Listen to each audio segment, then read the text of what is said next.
creatividad y neurodiversidad.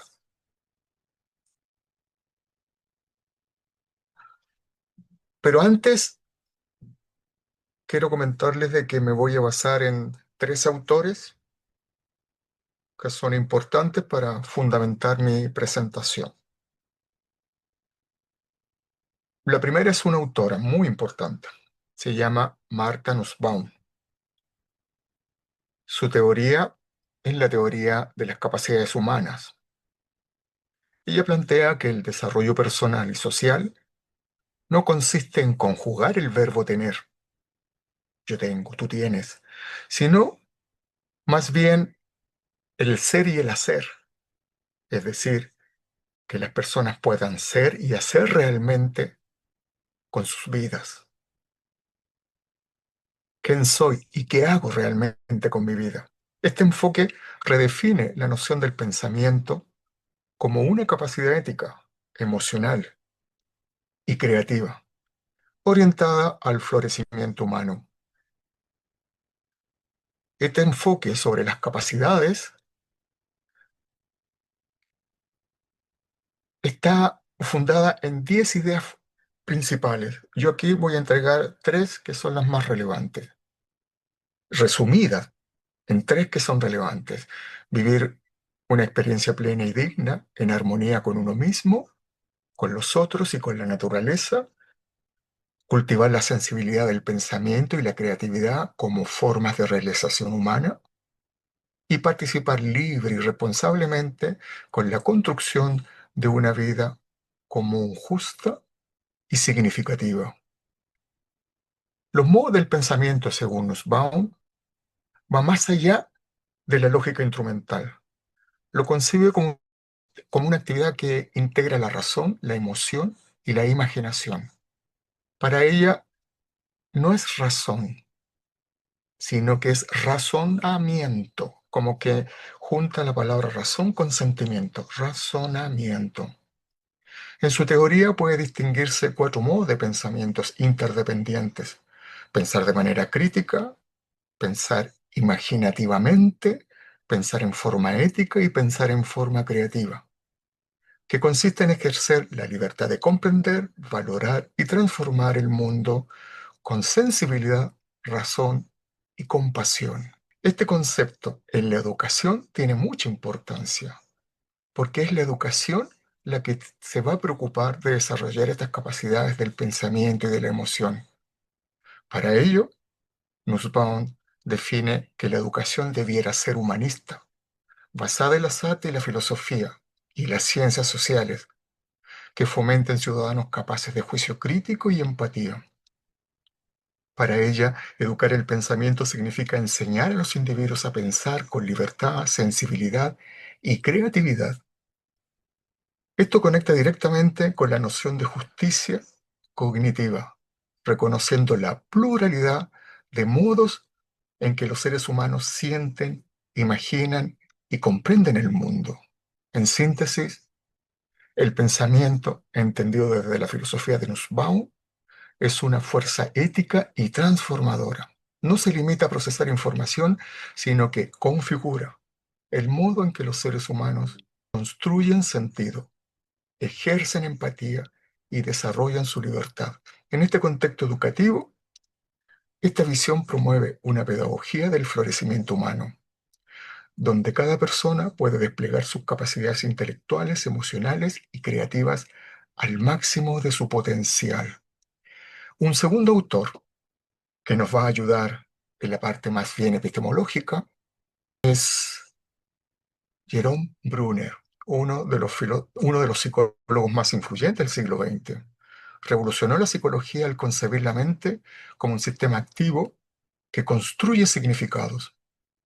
Fundador de la psicología cognitiva, reintrodujo el estudio de los procesos mentales y luego amplió su visión hacia una psicología cultural, donde el conocimiento y la identidad se forman a través de la interacción simbólica y narrativa.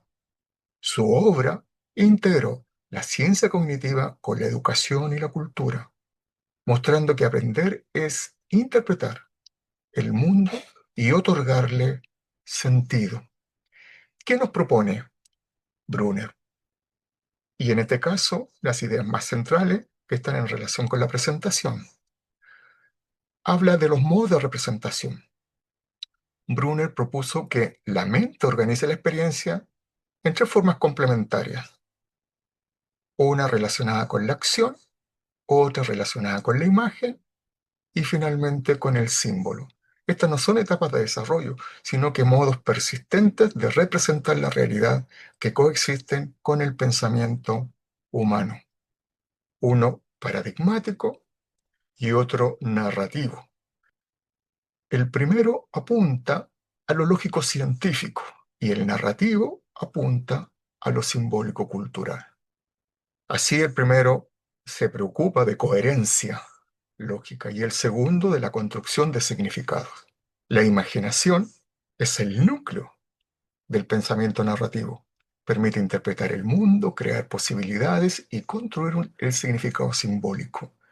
Y un elemento relevante: el pensamiento no refleja la realidad, sino que la configura activamente a través de la imaginación y el lenguaje.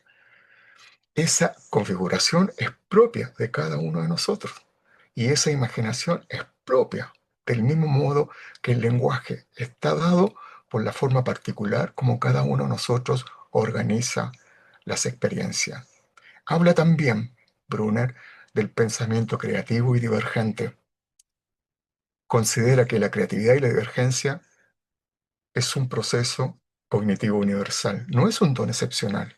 Surge cuando el pensamiento simbólico y la imaginación, así como la cultura, interactúan dando origen a nuevas formas de comprensión, nuevas formas de acción. Estos elementos que están aquí nos dan un soporte cognitivo. Runco, que es el tercero y último en nuestra presentación, es el encargado, es un psicólogo muy importante y es el que se encarga de desarrollar el concepto de la creatividad. Sus definiciones y su discusión permite entender la creatividad de manera tal que pueda ser comprendida y medida como una capacidad universal. Estos tres autores se van a integrar para poder, la integración, perdón, de estos tres autores nos va a permitir desarrollar nuestro tema, abordando el tema de la neurodivergencia. No solamente hay un proceso de aprendizaje, de sentir y relacionar el entorno de manera distinta, sino que también hay un proceso de hay un elemento de procesamiento propiamente tal, que está asociado a elementos biológicos. En lo particular, quiero extender el concepto de neurodiversidad, de neurodiversidad a diversidad funcional. La neurodiversidad es una componente biológica, en tanto la diversidad funcional es una característica más bien centrada en la mente. Y de esta manera, la neurodiversidad la voy a extender a diversidad funcional. La diversidad funcional está relacionada con la mente, así como la neurodiversidad está relacionada con el cerebro. La entendemos aquí como la variabilidad natural. Así había sido entendida también originalmente por nuestra filósofa, por nuestro psicólogo, originalmente planteado al principio de la exposición, que relacionada con patrones, ¿no es cierto?, del sistema cognitivo, emocionales, interoceptivo, pero que todos tenemos y que todos presentamos, sin que esto sea algo que nos haga distinto al resto. Vamos a entender entonces como la variabilidad que todos tenemos y por lo tanto legítimas, plurales, en las formas que tenemos de pensar, de sentir, de imaginar y de crear. ¿Cuál es la ventaja de trabajar con este concepto de diversidad funcional en vez de neurodiversidad? Es que es una categoría integradora, que reconoce la heterogeneidad de los procesos mentales y, por lo tanto, no solamente están incluidas las personas neurodivergentes, sino que están incluidos todos los que tenemos algún tipo de diferencia. Runco nos indica el concepto de creatividad. Es la capacidad inherente del ser humano para expresar de manera particular nuestra comprensión de los fenómenos y que se hace con una determinada potencialidad. No es una característica particular ni excepcional, como ya lo veníamos comentando, sino que está presente en todos. Es algo universal. Es la capacidad de producir ideas o productos originales y útiles. Es el concepto de creatividad. Es un concepto que aquí aparece en una línea, pero es sumamente complejo, porque tiene varios elementos que se relacionan en forma dinámica y que resulta muy complejo describirlo. Más adelante, como vamos a ver, Marrunco establece una parte de esta creatividad que es accesible y que le va a llamar potencial creativo. Una de las características, según Runco, es que la creatividad es universal, es una característica humana, todas la tenemos y por lo tanto pueden ser desarrolladas de manera, o sea, pueden ser desarrolladas en la educación, en los ambientes culturales. No es algo privativo, como ya lo había comentado. Bajo las condiciones adecuadas, bajo un clima adecuado, en el ámbito educacional, esta creatividad puede ser desarrollada. Un segundo elemento que caracteriza la creatividad, según Marrunco, es que es auténtica, es decir, es original, es una expresión propia del sujeto. Su articulación interna pasa por relacionar aspectos que son originalmente desasociadas, ¿no? Y que producto de la experiencia natural las integra y produce de allí una idea original. Establece la distinción también entre lo que significa el potencial creativo y lo que significa la realización de la creatividad. Y este es un elemento que yo considero valioso de este planteamiento, porque el potencial creativo es una capacidad latente y como latencia en psicología, eso sí se puede observar. Esa latencia incluso se puede medir. De allí es que aparecen distintos cuestionarios, de allí es que aparecen distintas técnicas para poder capturar ese potencial creativo. El potencial creativo es una manifestación nomás, es lo que él tiene, pero no es lo que realmente realiza, digamos. Está en condiciones de realizar algo, pero no es el producto en sí mismo. El producto en sí mismo va a depender de los recursos, va a depender de la motivación, va a depender de un montón de otras cosas que van a estar presentes allí para saber, para poder medir en cuanto a producto mismo. Esto naturalmente que requiere las oportunidades. Esa es una palabra también clave en general en el desarrollo humano. Generar las oportunidades. Y desde el punto de vista educacional es un elemento muy, muy importante. La oportunidad, la motivación y la libertad son los elementos centrales. Otro punto también en esta latencia, en este potencial creativo, es el pensamiento divergente. El pensamiento divergente es la manifestación de este potencial creativo. Y justamente es lo que distintos cuestionarios tratan de medir. Eh, a través de un mecanismo proyectivo fundamentalmente, ¿no? Eh, el desarrollo se realiza en un medio y ese medio que captura esa realización es analizado a través de un mecanismo de proyección. También existe algunos cuestionarios por allí que son de selección múltiple, que me llaman la atención un poco porque es menos difícil con este tipo de textos, no sé, con este tipo de cuestionarios, dar cuenta verdaderamente eh, esa capacidad porque si te preguntan si eres creativo o no y te dan la opción para responder, es como menos obvio lo que podría decir uno. ¿No? Yo tengo ahí algunas dudas, fundamentalmente por lo que tiene que ver con la deseabilidad social cuando uno responde a este tipo de cuestionarios. Pero cuando es libre y te dan el espacio para uno construir sobre ese documento, eh, por ejemplo, desarrollar un texto, por ejemplo, desarrollar una idea en donde uno escribe y uno produce y la idea es más factible de ver qué potencial creativo hay en aquello.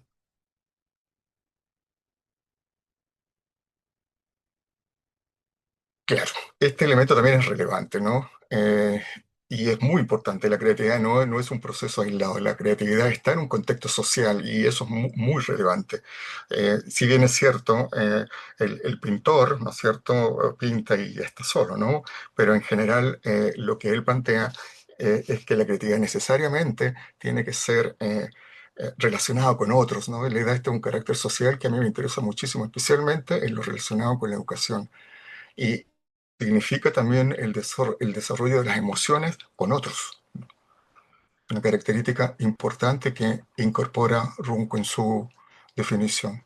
Hay aquí también un elemento que podría ser muy útil, especialmente en los procesos de integración, como es lo que significa esto de crear, esto de sentirse dueño de aquello que estoy produciendo, de lo que está relacionado con cómo me siento yo, el bienestar social, ¿no? El bienestar en sí mismo, personal, y de cómo otros pueden apoyarme y sentirme reforzado por otros.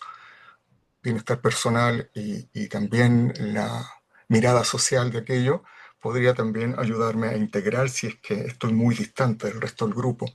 Yo veo en esta acción de crear una posibilidad fuerte de integración.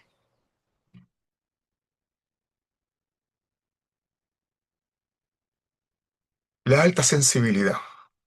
Bien, la neurodivergencia manifiesta alta sensibilidad. Desde el punto de vista del fenómeno mental, abstrayéndome del fundamento neurofisiológico, manifiesta alta sensibilidad. Las personas que tienen alta sensibilidad van a experimentar naturalmente una percepción más matizada. Aquí la palabra percepción no es la percepción como un hecho fisiológico, sino que es aquella ya procesada, aquella que ya está en el proceso de la imaginación. No es solamente el estímulo mismo. De ahí va la idea de procesamiento matizado del entorno. Una resonancia emocional es una percepción mucho más profunda, de mayor apertura, con matices estéticos, simbólicos. Esa es la característica de la alta sensibilidad como definición, como conceptualización. Y en esto, la creatividad y la diversidad funcional tienen algo en común, justamente esta alta sensibilidad. Hay una relación naturalmente epistémica en estos dos elementos. En este sentido, entonces, la creatividad no solamente se limita a un acto individual, sino que también se transforma en una actividad integrativa y social. Trabaja el lenguaje, trabaja la cultura, es un proceso dinámico y fundamentalmente situado. Situado significa corporalmente, significa los elementos que me rodean, el cómo me siento, lo particular de mi existencia. Desde el punto de vista epistémico, el sujeto que conoce construye su propio significado en un contexto y con un lenguaje. Aquí estaría entonces su propia funcionalidad, su propia diversidad, con la que percibe, con la que siente el mundo. Ese es el sujeto que va a producir la creatividad, que va a generar la creatividad. Sujeto que se centra en sus propias diferencias y a partir de allí genera lo que él cree y concibe del mundo, el sujeto diferente. El objeto. Bueno, el objeto en sí mismo está allá, pero no tenemos acceso a él. Lo que sí tenemos acceso a él es el conocimiento de ese objeto, por medio de un proceso interpretativo. La ciencia no accede al objeto. Nosotros no accedemos al objeto. Lo que tenemos del objeto es una experiencia, es un conocimiento, y lo construimos a partir de sistemas simbólicos, a partir de construcciones que hacemos. ¿Qué elementos va a estar en el centro de esa construcción? Es la creatividad. La ciencia construye conceptos, pero lo construye a partir de un fenómeno creativo. ¿Qué dice Bruna? Que este fenómeno creativo genera nuevos mundos de comprensión y mundos posibles. Allí está la creatividad aportando un elemento central en el desarrollo humano. Para Nussbaum es una idea central, ayuda al florecimiento humano.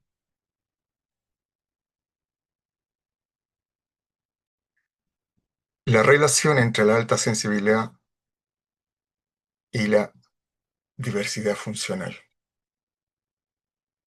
Bueno, el proceso de el pensamiento, de la cognición, se reorganiza a través de la sensibilidad perceptiva.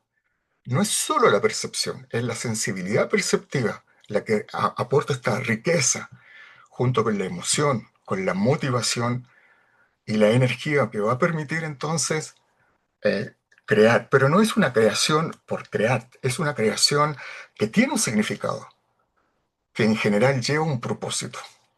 Y es un propósito siempre de carácter humano.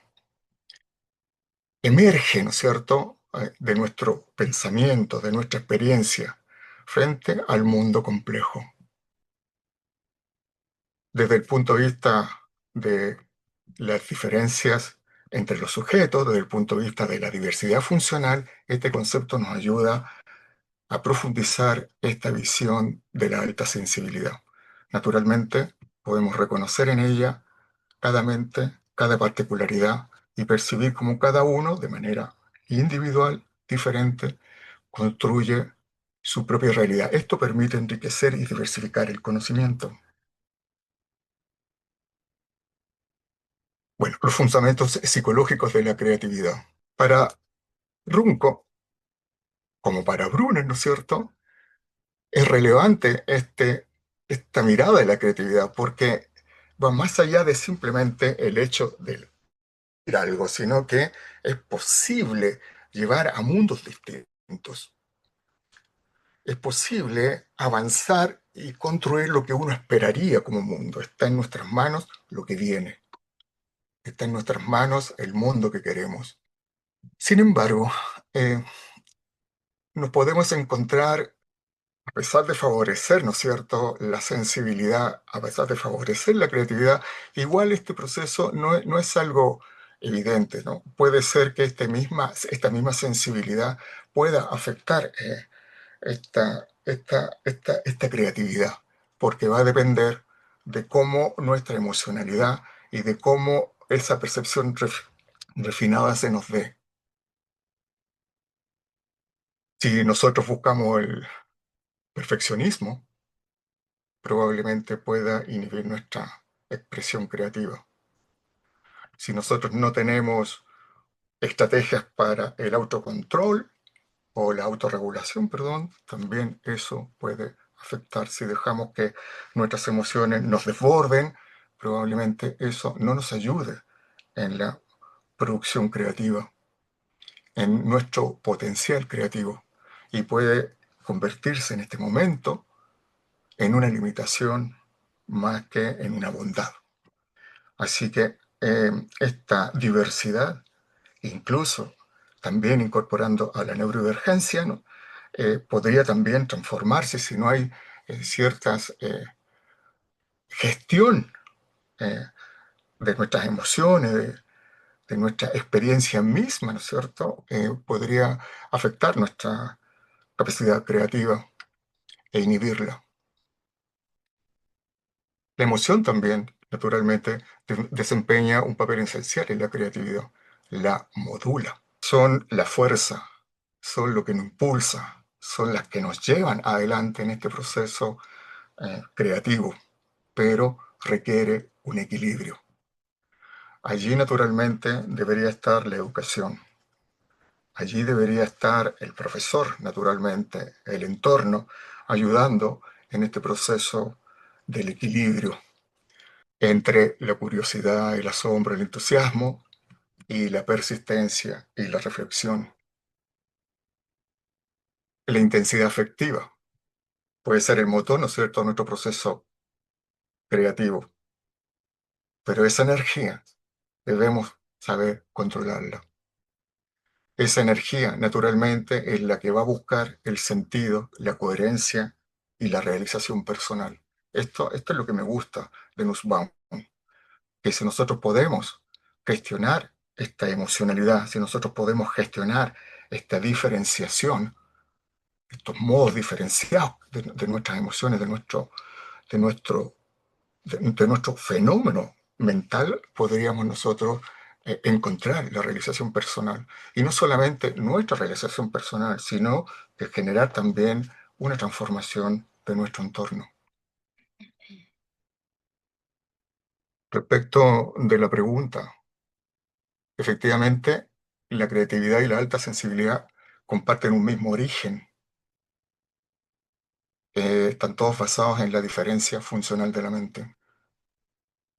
Esa diversidad es legal, esa diversidad no es algo diferente o que tenga que ser tratado como algo negativo, sino que bajo cierto manejo, bajo cierta gestión, se transforma en algo positivo y que puede generar, mediante la creatividad, un mundo en el futuro mejor.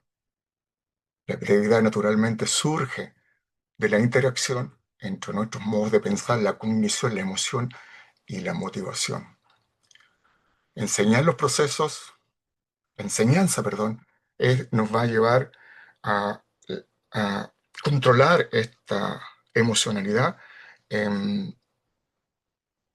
de tal manera de orientar hacia el florecimiento humano. La idea central de la creatividad, fundamentalmente, que a mí me interesa transmitir, es cómo la creatividad, dentro de las diferencias, dentro de este modo de funcionar de manera diferencial, nos puede llevar al florecimiento humano. Eso incluye la neurodivergencia. Eso incluye a todos los que podrían o podríamos estar allí. Gracias. Pedro. Sí, bueno, muchas gracias, profesor Barría, por su presentación. A los que se integraron un poquito más tarde, les contamos, somos Fundación Santa Sofía, el profesor Rodolfo Barría, que es profesor de la USACH, acaba de contarnos una temática en que estamos abordando recientemente a propósito de nuestras anteriores investigaciones con sensibilidad sensorial, el tema de la creatividad, cómo la creatividad se relaciona con la neurodivergencia. Y esto sería como la presentación que nos ha dado. El interés nuestro ahora, como fundación, y de las personas de la fundación que estamos conectados aquí, es que también podamos hablar, abrir un diálogo en torno a las preguntas que tengan, interrogantes que tengan, cuestionamientos que tengan, tanto frente a la neurodiversidad, a la alta sensibilidad sensorial, como a su relación con la creatividad. Así es que dejamos los micrófonos abiertos, pueden ir levantando la mano si tienen opiniones, impresiones, sugerencias, ideas, comentarios, reclamos sobre, sobre lo que es la charla, y también, por supuesto, que los invitamos a que puedan visitar nuestra página web, que voy a dejar ahí en el chat box. Vamos a dejar, aunque está ahí, pero vamos a dejar ahí en el chat box nuestro link, Fundación Santa Sofía con PH, santasofía.org.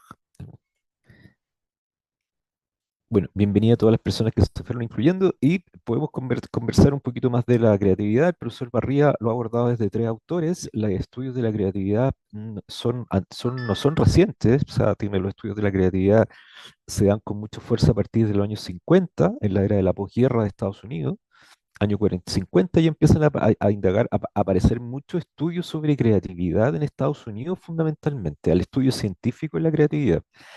Y, y ahí hay varias conclusiones que son bien interesantes, o quizás no conclusiones, pero estudios que se hicieron, como si la creatividad se relacionaba o no con la inteligencia, si era una parte o una fracción desde el mismo componente de la inteligencia, en qué personas se daba más frecuente la creatividad, si en personas artísticas, con inclinación estética o no. Hubo al principio mucha discusión en torno a eso y muchos estudios que abordaron esos temas. Y si alguna pregunta de esto es de su interés, por favor, coméntenos, y si podemos clarificar algo, vamos a estar felices de hacerlo o compartir. O si ustedes también nos quieren aportar, por favor, sus preguntas, pueden ir levantando la mano o simplemente abriendo el micrófono, y Lo escuchamos con toda atención. María Gabriela también con la mano Perfecto. levantada. Sí, ahí ahora lo vi, ahora lo vi. Ahora lo vi, ya. Sí. Sí, Camila, por favor, cuéntanos Ya. nomás. Sí. Bueno, primero saludarlos a todos, agradecerle el espacio al doctor Rodolfo Barría también por su excelente presentación. Yo soy psiquiatra, Ujú, adultos. Em, la verdad es que probablemente esta es una temática que se ve mucho más quizás en la infanto-adolescencia, que se trabaja mucho en la especialidad, pero como en las personas que ven esa etapa del ciclo vital, a mí me llama mucho la atención porque es algo que yo veo también en los adultos y en la parte de ciencia. Uno no tiende a relacionar a veces la creatividad con de repente investigación, con ir más allá, ¿no es cierto? Uno per se lo tiende a relacionar, como tú dijiste al principio, con, no sé, pintar un cuadro, los artistas, ¿cierto? Otras formas de expresión. Mi pregunta es, ¿cómo se ha explorado eso, por ejemplo, desde el punto de vista que nombró Rodolfo, de cómo impacta socialmente y en los pares? Porque muchas veces esta explosión de creatividad, ¿no es cierto?, de ideas, mm, a veces no siempre es bien recibida ya mm, en los entornos, sobre todo en entornos muy competitivos. No sé, yo vengo de un entorno de medicina en donde es súper competitivo y muchas veces mal visto, como que uno tenga muchas ideas. mm. Y los pares te tienden a regular, hay una regulación externa que Claro, es explícita, eh, pero está implícita. implícita, claro. Exacto, de que uno no puede seguir diciendo cosas porque ya como que es suficiente, ¿no es cierto? Entonces, ¿cómo ustedes ven esto de... A mí me parece súper interesante explorar la creatividad desde ahí, desde la vida adulta también, y cómo impacta también en lo laboral y en lo emocional, porque como hay una regulación bidireccional, ¿no es cierto? También puede llegar a haber una inhibición por parte del sujeto que experimenta Sí, todas absolutamente. estas emociones, eso. Sí. Perfecto. Profesor Barría, si quiere responde usted primero. Gabriela, que tiene otra pregunta y también puede complementar si quieren. Si quieren, yo también ahí al final puedo complementar algo yo en relación con la pregunta de Camila. Pedro, ¿sabes lo que mi trabajo fundamentalmente está en el área teórica, ¿verdad? No he hecho exploraciones en artículos en sí mismo y lo que yo presenté ahora, yo sé que este es un tema bien especial porque la creatividad se ve como por otro lado, ¿no? Entonces yo quise mostrar de que es posible establecer una relación entre la neurodiversidad, particularmente la neurodivergencia y la creatividad, y que en esto existe una relación teórica entre ellas, pero teniendo el cuidado para hilarlo, digamos, de una perspectiva teórica, en ver desde la neurodiversidad la componente del proceso mental, no tanto lo fisiológico, porque desde el punto de vista desde los estudios desde la fisiología no tenemos muchas relaciones entre la creatividad, ¿no es cierto? Y la neurodivergencia están separados todavía, ¿no? Pero sí dentro de las diferencias naturales. Y ahí tenemos psicólogos, o sea, desde la psicología, dicho de otra manera. Desde allí sí es posible, incluso es posible darle un fundamento filosófico, ¿te das cuenta? Desde la psicología. Ahora, esto es una exploración que estamos presentando como fundación y el soporte sobre las cuales nosotros queremos hacer posteriores intervenciones, pero sobre aplicaciones que se está haciendo, en particular no estoy yo en este momento, yo no sé si Pedro tendrá algún trabajo o algo así. Yo tengo trabajo en relación a la investigación de la creatividad, pero no resultados de aplicados, por ejemplo, en la práctica misma de profesional. Sí, ok. Ya, yo ahí le respondo algo entonces a Sí, Camila. yo Gabriela, también, sí que yo también quería como hacerle un comentario a Camila, si está bien para ti, Pedro, sí, que está como obvio, que, obvio, dale, dale. dale. Hola, Camila, yo soy María Gabriela Figuero, yo soy psiquiatra de adultos, también estoy aquí colaborando con la Fundación Santa Sofía.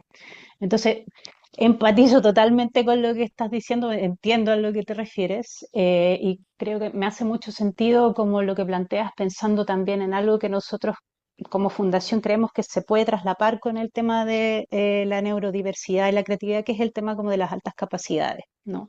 Entonces, efectivamente, como que en las altas capacidades una gran surgimiento de ideas, es estimulante de repente si uno está en clase o en una situación que aparecen muchas ideas, y efectivamente como que eso puede ser frustrante para los pares, ¿no?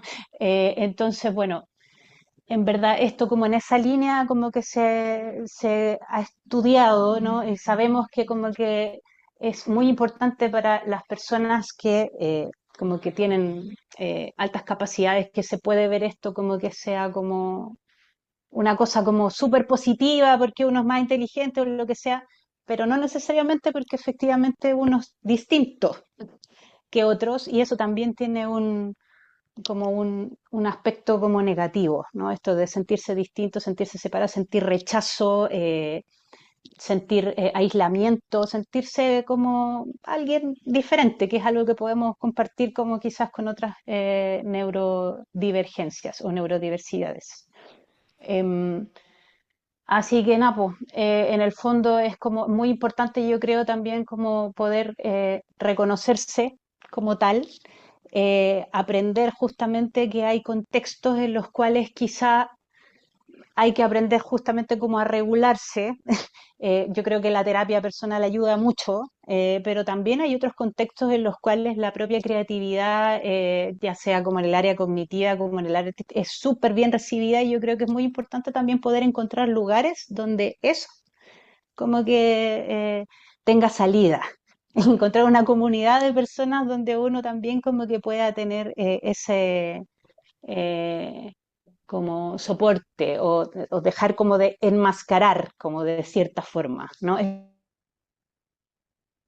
Los grupos de personas como con altas capacidades que forman grupos justamente como para poder ahí nerdear juntos y ahí donde uno se entienda que uno es nerd y está pelando un cable y todos sabemos que eso es lo que se hace y está súper bien. Pero eso podría ser como mi aporte. No sé si tú tienes algo de ahí también que añadir, Pedro. Yo quería añadir un poco o sea, en base a lo mismo, o sea, lo que hemos visto es que uno de los componentes de la alta creatividad, sobre todo cuando se manifiesta en niños, pero también en adultos sobre todo, tiene que ver efectivamente con algún ámbito de la neurodiversidad también. Y como decía la Gaby, en eso estoy de acuerdo con el tema de altas capacidades, porque hay una alta productividad mental, hay una alta productividad de ideas, pero no siempre eso es una bendición, es como, como llamémoslo así, no siempre es una bendición para la persona que tiene ese potencial. Porque lo que pasa y lo que me ha pasado, de hecho me está pasando ahora con un paciente que estoy viendo, alta capacidad, hipercreativo, pero con un alto nivel de frustración también al darse cuenta que no logra materializar todas las ideas que tiene. O sea, tiene muchas más ideas de las que efectivamente logra materializar, de las que logra concretar. Y esto deviene frustración y deviene procrastinación, que la procrastinación tampoco es un fenómeno raro en personas con altas capacidades, o sea, se da bastante de la mano y se da de la mano este umbral de frustración menor. Entonces, claro, esta como hipercreatividad, que a lo mejor se puede ver como un pensamiento y una creatividad más o menos desorganizada, ¿cierto? O sea, por ejemplo, Vygotsky apunta que la creatividad tiene ciertas componentes, ¿no? Vygotsky es un psicólogo de principios del siglo XX que fue uno de los primeros en hacer estudios de creatividad, pero que todavía es muy vigente la teoría. Vygotsky apunta que hay fases de la creatividad, ¿no? Y una primera fase, dice él, que es la fase más inconsciente que tiene que ver con la fantasía. Todos fantaseamos, nuestro cerebro fantasía, nuestra mente tiene fantasías permanentemente. Y esta fantasía logra componentes un poco más elaborados cuando llegamos al punto de vista de la imaginación, que lo distingue como dos componentes distinto. Esta conjunción entre fantasía e imaginación produce, dice Vygotsky, unida a elementos simbólicos del lenguaje, del contexto y del entorno, produce finalmente productos creativos, personalidades creativas, resultados creativos. Pero claro, hay un elemento de de esta creatividad, entonces, según Vygotsky, ya nos metemos en otro paradigma, donde puede haber también una fantasía muy profusa, o sea, la persona de alguna manera que también está en un estado mental alterado, también puede ser muy productiva mentalmente, si el punto es cómo transferimos eso a una creatividad que tenga, como diría Freud, componentes socialmente aceptados. ¿Cierto? Que es como nuestra capacidad de sublimar. ¿Cómo transformamos eso en componentes socialmente aceptados en términos científicos, artísticos o de otra índole? Entonces, claro, vuelvo entonces a tu pregunta. Cuando esto pasa con los entornos sociales, organizacionales, inclusive familiares, yo creo que los entornos no están preparados para personas tan creativas. pero también creo que en el ámbito de las organizaciones progresivamente también están dando espacios para que la creatividad se impulse. Tengo un caso reciente de una empresa donde ahora hay buzones instalados donde las personas anónimamente pueden poner sus ideas, pero dice, por ejemplo, cuéntanos tu idea creativa para mejorar. Y lo puede hacer desde la persona que barre los baños hasta la persona que ocupa un lugar de gerencial. Y hay buzones donde uno pone y se premian esa idea, se premian las mejores ideas una vez al mes, se sacan los buzones la idea. Entonces, creo que progresivamente las organizaciones, las instituciones, están dando lugar a la creatividad, cosa que quizás no ocurre de la misma manera en entornos sociales, familiares o de amistades. Yo creo que ahí hay una tensión. Resumen, la persona esta creatividad, yo creo que también la vive con una tensión, tanto interna como social y relacional, producto de una cantidad de pensamientos, ideas creativas que no siempre logra materializar. No sé si por ahí te respondemos un poquito la pregunta, Camila, o te damos algún aporte, o quizás tú también tienes una perspectiva que nos quieras aportar. O sea, sí, obviamente me responden la pregunta y yo creo que quizás como el feedback, como hace usted, como yo creo que en lo subjetivo, desde lo que uno ve, yo creo que sí es una asociación correcta, yo creo que hay una alta asociación, pero poco explorada Poco y explorado. creo que la investigación vendría a apoyar algo que yo creo que en el fondo todos estamos viendo. En alguna parte, aunque, ojo, yo creo que lo que igual exploró el doctor Rodolfo es algo que es poco explorado incluso en áreas como de profesionales que deberían saber más del tema. O sea, por ejemplo, no sé, doy mi ejemplo, en psiquiatría, mi Mm, formación. Yo esto lo vengo a estudiar después de haber egresado. O sea, súper ignorante del tema antes, mis pares, la verdad, mis colegas, pocos también se manejan en el tema. el Por lo tema, tanto, también cómo el par va a reconocer al otro, ¿cierto? Con estas capacidades distintas desde una perspectiva, desde una neurodivergencia, si tampoco conoce qué es lo que está pasando, ¿no es cierto? Y ahí también hay un fenómeno sociológico que también ocurre. Entonces, yo creo que igual darle las como felicitaciones por esta instancia y qué bueno que hayan equipos que estén trabajando en esto. Me parece súper bueno. muchas gracias.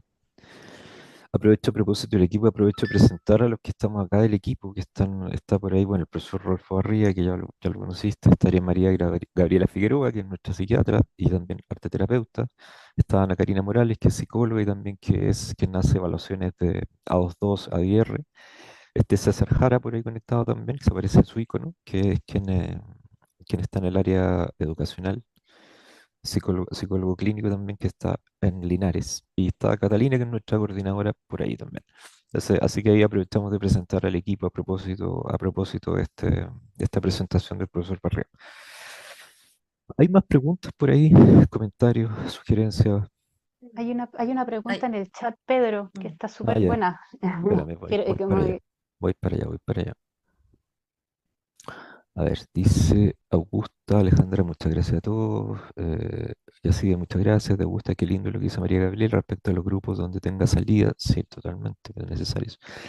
Catherine nos dice, hay estrategias de autorregulación comunes que se pueden aplicar que sean útiles para evitar que la alta sensibilidad pueda convertirse en una limitante por ansiedad, perfeccionismo o se debe tratar en terapia de forma individual. Ya, una buena pregunta. ¿Quién quiere abordar esa pregunta? eh, yo creo que Pedro hizo una estupenda presentación la vez pasada, que era justamente de esto, pues Sí, del de tema de la estrategias. autorregulación.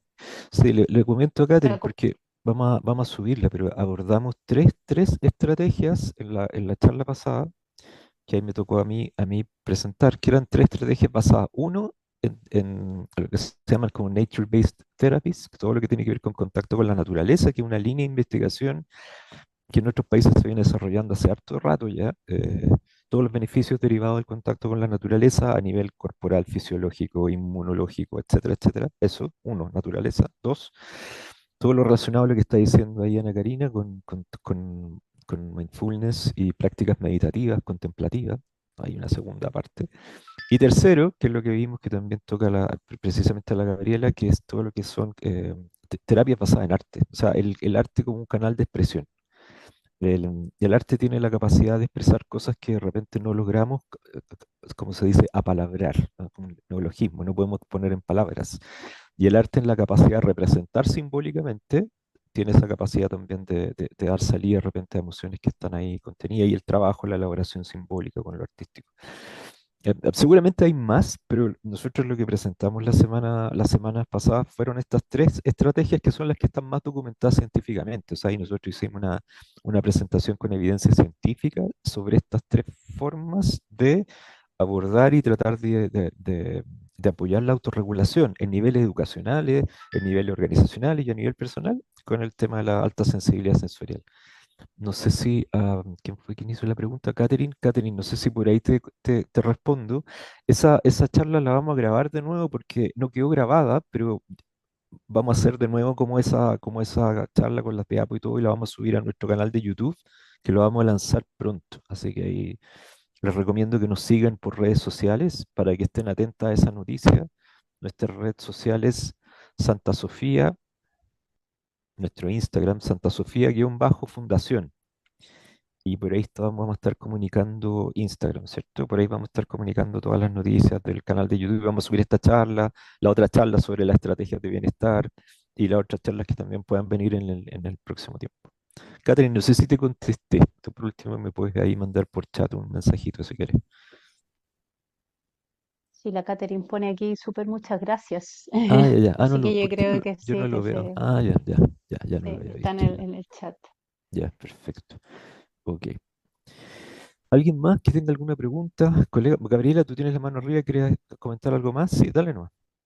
Sí, yo tenía también un comentario como un sub acápite, no sé, como a la charla como del profe. Que muchas gracias, profe, por su ahí amalgama de hartos conceptos que sirve harto justamente como para poder ir pensando cómo esto de la creatividad se puede como juntar como con las neurodivergencias y presentar la neurodiversidad como una fuente justamente como de potencial, porque es tanto que nos hace falta, ¿cierto? Y como que desde ahí yo pensaba un poco, a raíz de cosas que estaba leyendo también del tema, como cuál sería entonces la ventaja evolutiva como de la alta sensibilidad, que es como nuestro tema, ¿no? Aquí en la Ok. fundación. Porque es como, bueno, que si es ser más sensible, andar por ahí, no sé, estresado, perfeccionista, quizá rumiando todas esas cosas que Mm. pueden ocurrir cuando uno no maneja esta alta sensibilidad, como que le cuesta más regular como la profundidad de procesamiento sensorial, como las otras características también que se presentan ahí. Em, y pucha, no sé, como que finalmente, como esto vendría siendo como un rasgo, tiene que haber razones por las cuales esto sea como que se perpetúa en el tiempo, porque si no, como que las personas altamente sensibles no estarían, como los genes, digamos, de la alta sensibilidad no existirían en el pool genético ya, pues. Pero hay una ventaja evolutiva, porque las personas que presentan este pensamiento divergente, decía el profe, eh, pueden imaginar nuevas formas de contestar este viejo problema como de la sobrevivencia, que como humanidad damos tantas y tantas respuestas y que algunas son muy lindas y otras aparecen bastante catastróficas, ¿no? No hay más que mirar nuestro contexto, pero yo pienso que las personas neurodivergentes y la neurodiversidad en general, no solamente la neurodivergencia, como que tiene este tremendo como potencial eh, para poder imaginar estos mundos alternativos de los que hablaba el profe. Y que de eso necesitamos mucho, yo siento, ¿no? Y creo que eso es algo que también es como un motor de nosotros como fundación, como de relevar como esta temática, porque sentimos que efectivamente es el potencial eh, como de, de aportar a la creación de nuevos mundos que nos hacen mucha falta, o por lo menos yo siento que nos hacen mucha falta. Eso.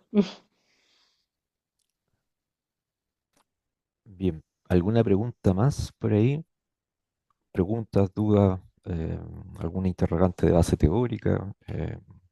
Pedro, Sí, César. sí, buenos días. Perdón, Hola, buenos ahí días. estábamos conversando por interno con algunos de los colegas y quería comentar un par de temitas. Sí, claro, por favor, A César. propósito de esto mismo que estamos como no conversando, sino que ya lo plantearon los asistentes, las asistentes. Em, Primero que todo, hay un tema complejo primero con la neurodivergencia y segundo con las altas capacidades en el sentido de que el sistema está justamente diseñado para las bajas expectativas y las bajas Exacto. capacidades. Entonces eso tiende Mm.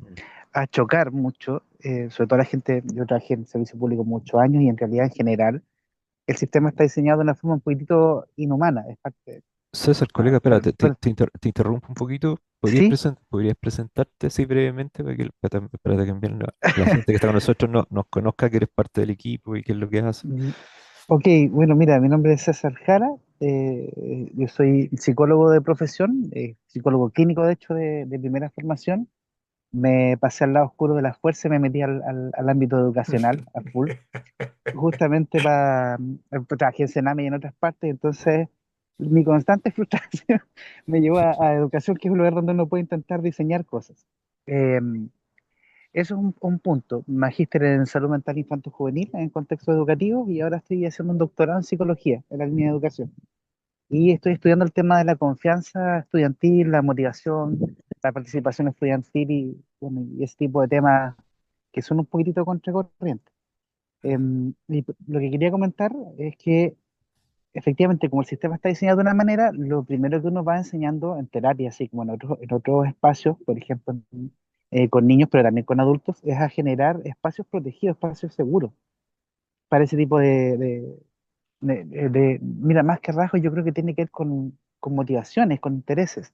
De ahí yo quería recordarles un poco, y si no lo saben, invitarlos como a mirar la teoría de expectativa-valor, que habla de que en el fondo toda la conducta humana se energiza desde el cómo nosotros nos relacionamos con el ambiente, en base a motivaciones intrínsecas, personales, y ahí está como factor clave el interés.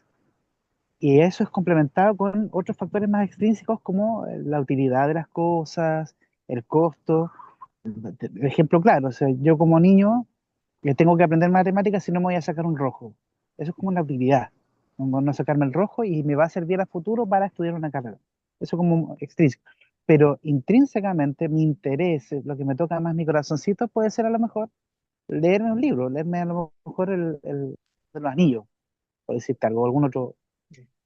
En general, el sistema nuestro está diseñado para enfocarse en la utilidad del conocimiento y en la utilidad de las habilidades y no en el interés.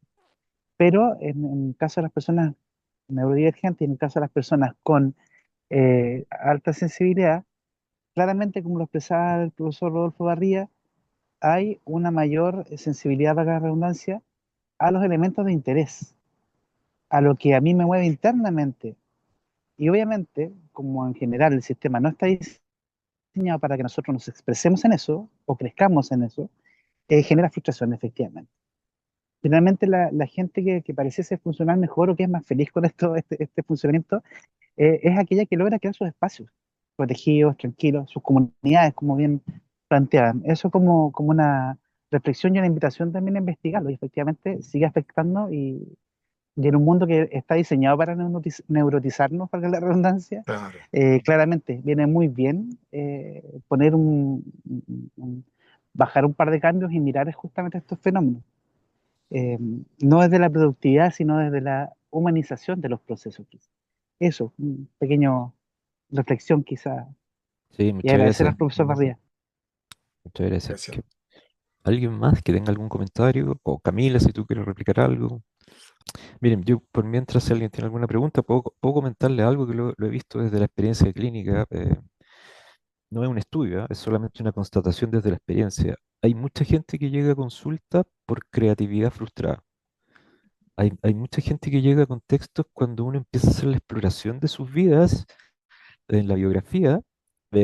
¿Hay algún ámbito de la creatividad que fue frustrada tempranamente, tardíamente, o que fue autocensurada o autocastrada por algún mecanismo ahí propio, inclusive, o social a veces?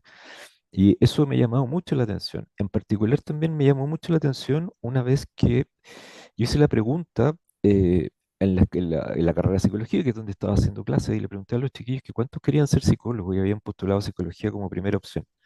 Y muy pocos levantaron la mano, ¿ah? Y cuando les empiezo a preguntar que qué hubieran estudiado, aparecen un montón de cosas muy creativas.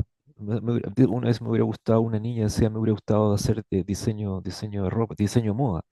Me hubiera gustado dedicarme al arte, me hubiera gustado hacer literatura, me hubiera gustado... Y aparecen un montón de componentes creativas. Me llamó mucho la atención que quizás la niña, la única que había encontrado un canal para eso, es que ella dijo, bueno, voy a estudiar psicología porque a mis papás les gusta más esto, pero ella le hacía muñecas, le hacía ropa a sus muñecas. Tenía muñecas de la infancia a las que le hacía ropa y de por ahí canalizaba este deseo de poder hacer diseño y tenía un montón de muñequitas a las que le hacía ropa.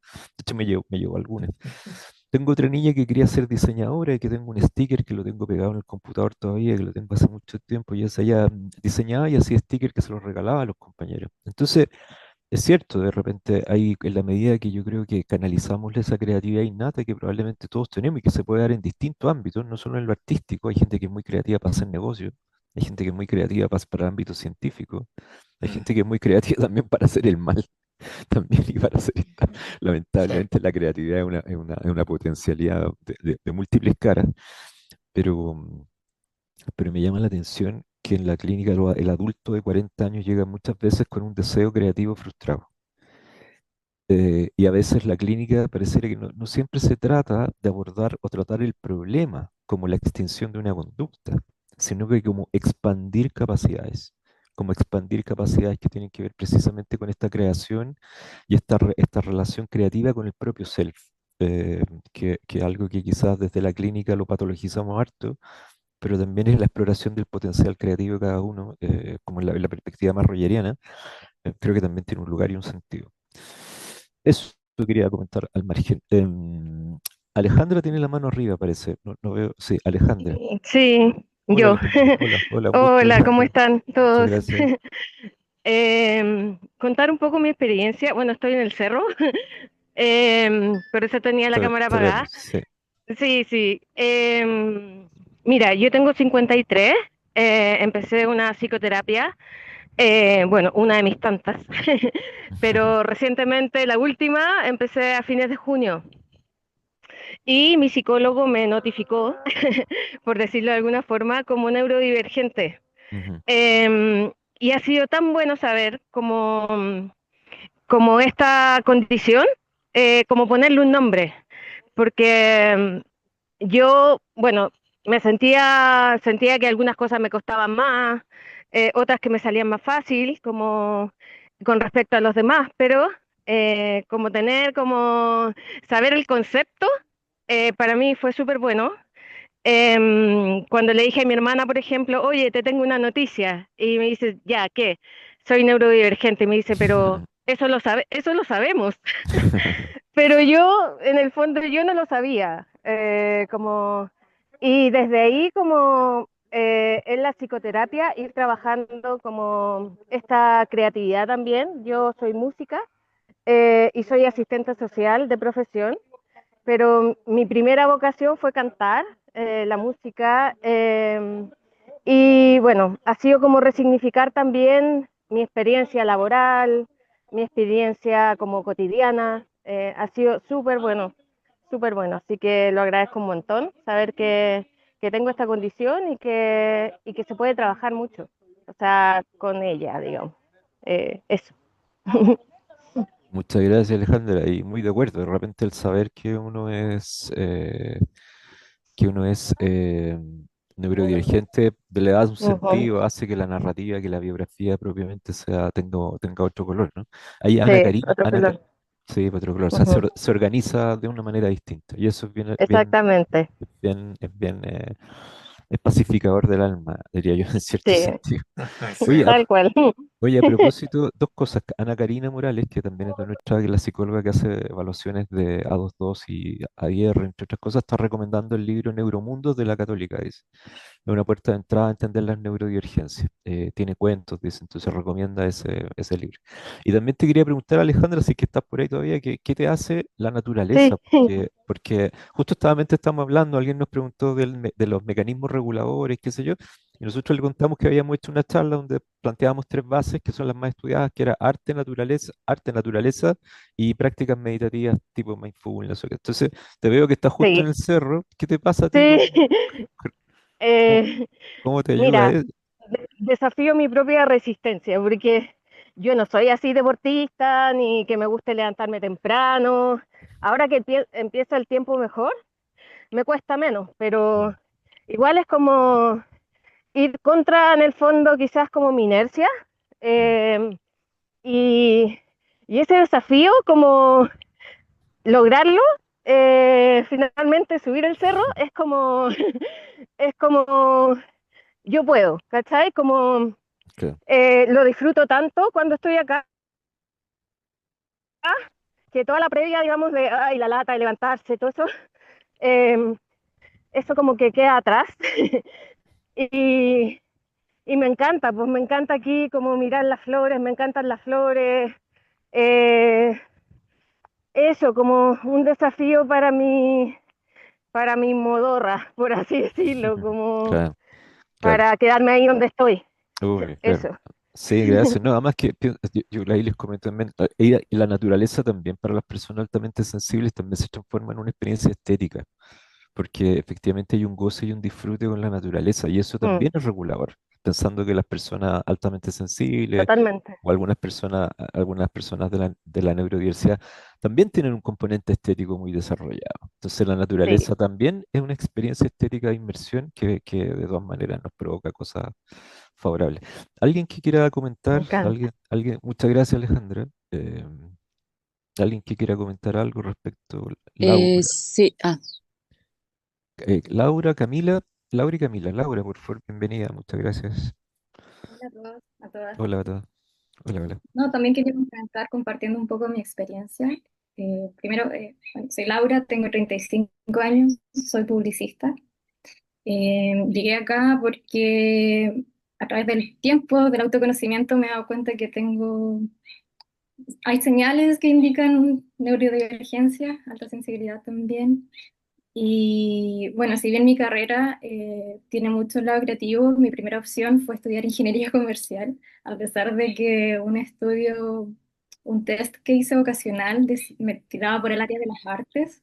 Quería, eh, Me pasó que el entorno me estaba guiando a elegir algo para ganar plata, para tener Claro, estabilidad. Entonces nunca le presté atención a las cosas que a mí se me daba hacer naturalmente, que era crear canciones, pintar, dibujar. eh, y nada, en ese primer año de ingeniería comercial fallé rotundamente porque no tenía una motivación que me llevara a estudiar de partida. Y nada, por suerte, por mucha suerte, mucha fortuna, mis papás me apoyaron al momento de decir cambiarme de carrera y elegí publicidad porque tenía un amigo que me contaba que él estaba estudiando eso y me daba envidia saber los trabajos que él estaba haciendo. Cuando le tocaba editar, sacar fotografías, yo decía como yo quiero hacer eso. Y nada, es increíble eso de cómo la sensibilidad que tenemos los niños también, la vulnerabilidad, de cómo nos dejamos influenciar. Eh, entonces, en ese sentido, para mí también ha sido difícil agarrar la confianza de compartir mis ideas, porque ahora que estoy como en este espacio donde estoy más sola, no sé, estoy conociendo, sabiendo que me gusta, retomando las cosas que me gustan, me doy cuenta de que hay una como estructura interna que necesito reforzar para poder salir al mundo y decir mis ideas. Que así como me interesan tantos temas, tengo ideas para todo, como que tengo la idea para solucionar los problemas del mundo. claro, la pobreza del mundo, claro. Sí, pues es verdad. O sea, es que eh, ese concepto que es de la abundancia, estamos en un mundo tan rico en todo, o sea, la comida sale del suelo. ¿Cachai? Entonces, no deberíamos estar con los problemas que tenemos, pero tenemos este tema de que también hay gente mala, que también es muy creativa. Eh, Mm, Pero nada, se me ocurren ideas para todo, entonces, y me pasa esto también que mencionaba Pedro, que es bueno, el tema de la procrastinación, porque no sé, tengo tantas caminos, se me abren tantas, mi mente es como un árbol, entonces hay frutos de diferentes tipos en un solo árbol y no sé cómo, para dónde partir, ¿cachai? Es Entonces, que ese es el problema, claro. Eso es lo que les pasa a las personas altamente creativas, que es como es como la fase B de la creatividad. Y Sí, o entonces sea, estaba de todas tomando formas, cursos. mira, te voy a contar un dato que quizás te hace sentir bien. Estoy leyendo una biografía de Da Vinci a propósito de personas altamente creativas, que es la última biografía que salió. Y Da Vinci me llevé la sorpresa con que Da Vinci dejaba 8 de cada 10 trabajos los dejaba inconclusos. No era, y eso implicó que a Da Vinci no llegó un momento en que ya la gente de Florencia no le encargaba trabajos, porque sabían que no lo iba a terminar. Y era porque, claro, empezaba una cosa y se fascinaba con otra, y se fascinaba con otra, y se fascinaba con otra, y iba dejando cosas inconclusas. Entonces, y por eso se va a Francia, porque en un momento ya se le hizo difícil vivir, porque tenía mala reputación en Florencia. Ya de que le pagaban, le daban un anticipo y no terminaban el trabajo. Así que, para que veas que pasa a niveles históricos transversales y en multiplicidad de personas. Entonces estoy tomando, no sé si conocen en Instagram, Orden Community, que es una chica con neurodivergencia que se dedica a ordenar su vida y da tips y hace cursos. Entonces estaba tratando de eso, de organizar primero la Claro. cabeza, la agenda, hacer el No, vacío mental para sí. ver cómo, ok, qué es lo prioritario. Obvio. Y recordemos que TDA, TDAH también forman ámbitos, forman parte de la neurodiversidad también. Entonces, y a veces se dan muchas cosas juntas, TDA con sensibilidad sensorial, no, Sí. no son excluyentes, ¿no? Señorita Cata, no sé si quiero aprovechar de compartirle una imagen por lo que estaba hablando Laura y un poco los comentarios un poco por los comentarios que, a ver si puedo, voy a ver si lo logro. Si lo logro hacer, que quiero mostrarle algo, parece que no voy a poder, pero se lo voy a enviar a la señorita Cata a ver si lo puede subir. A ver, es que les quiero mostrar, si es posible, si me da tiempo, una foto de un pacientito que yo tenía, que era un chiquitito, que llegó porque los papás estaban ahí con un tema de déficit atencional. Claro, venía del colegio, el colegio ya los tenía todos locos. Y señorita Cata, ahí se lo voy a enviar. Si quieren, colegas, por mientras comenten algo más, después yo les cuento la historia cuando la Cata le envíe la imagen. La Como, imagen quiere que la sí, que la comparta, por favor, quizás. que comparta en pantalla. Sí, que me la comparta en pantalla. Ya. Bueno, la historia es que yo tenía este pacientito que estaba viendo, me venía con los dos papás, y este pacientito estaba en una consulta, en una consulta médica como psicólogo, pero estaba atendiendo una consulta médica, entonces había estetoscopios, camilla, alcohol, jeringas, de todo, todo lo que se van a encontrar en el entorno médico. Yo vi el niño saltaba para todos lados, se movía para aquí, para allá, el papá a cada rato le decían, pero siéntate, quédate tranquilo, siéntate, quédate tranquilo. Y entonces en un momento le pedí al niño, le dije, mira, con esto puedes jugar y con esto no puedes jugar, pero con esto haz lo que quieras. Y el resultado fue ese, fue ese. Y en el momento él se quedó tranquilo, yo lo veía que sacaba cosas por aquí, por allá, mientras yo hablaba con los papás, y él se quedó tranquilo. Y después cuando terminamos la sesión, me dijo, ese eres tú, me dijo. Y a mí me emocionó muchísimo, yo así que tuve que contener las lágrimas un poco porque lo encontré tan lindo, digamos. Agarró el estetoscopio, agarró bueno, no importa, dije, y agarró los guantes y ese fue su trabajo. Díganme que no es una maravilla de creatividad eso. Muy lindo. Bueno, estimados, si es que no hay más comentarios, son las 11:15 ya, llevamos 1 hora 15 de charla, 1 hora 10. Podemos ir terminando y les pedimos que estén en contacto con nosotros, que nos sigan en redes sociales para enterarse de futuras charlas, de futuras actividades que tengamos. Y muchísimas gracias por acompañarme en esta mañana. Muchísimas gracias por la excelente exposición del profesor Barría. Muchas gracias a María Gabriela Figueroa, nuestra psiquiatra, Ana Karina Morales, nuestra psicóloga en temas de diagnóstico TEA, a César Jara, que estaba desde Linares también, que es nuestro psicólogo del área educacional, a la señorita Cata, que es nuestra coordinadora general. Muchas gracias a todos por acompañarnos y esperemos que nos estaremos viendo en próximas charlas y actividades. No sé si señorita Cata respondió la pregunta de las charlas para niños, lo comentó, ¿no? No, ninguno lo ha Ah, ya, comentado. perdón, que hay antes de irme, no me quiero ir sin decir esto. Valentina nos preguntó si habrían actividades para niños de alta capacidad en reuniones familiares. Sí, también vamos a hacer charlas para padres.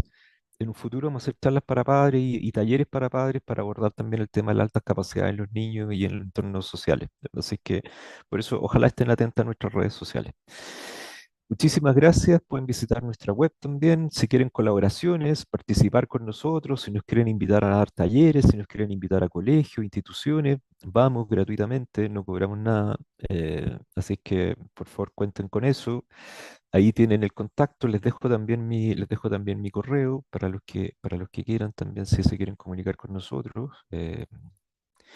Yo ahí transfiero también las dudas, consultas a todo el resto del equipo. Ahí está mi correo, pesalinesquintana@gmail.com. Y otro correo, por si acaso, ug.uchile.cl. Y muchísimas gracias por acompañarnos.